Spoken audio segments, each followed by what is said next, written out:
Welcome to the Banker Lamp. Please enjoy the video. You begin by focusing on subject pronouns because they control verb forms. This is the fastest entry point.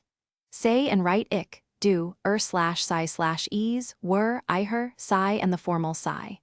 Once done, conjugate a regular verb like sprechen for each pronoun to hear the pattern and lock in endings.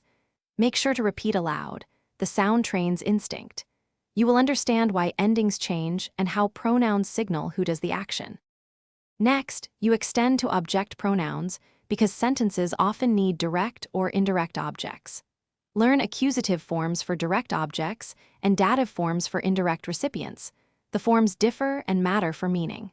Once you can swap ich right arrow mich and do right arrow dire in sample sentences, test with verbs that take dative like helfen and verbs that take accusative like sehen. Make sure to practice both spoken and written swaps. This is how you internalize case changes and avoid confusion. Finally, you refine pronoun choices and fix common mistakes so sentences are clear. Study reflexive pronouns and learn when verbs require sich. Practice context to tell sigh, they, from formal sigh because capitalization and verb form guide you. Once done, create mixed exercises combining subject, accusative, and dative in one sentence to build fluency. If things go wrong, isolate the troublesome pronoun and drill 10 focused sentences slowly. Repetition plus feedback clears persistent errors quickly. Thanks for watching. If this was helpful, leave a like and consider subscribing. See you next time.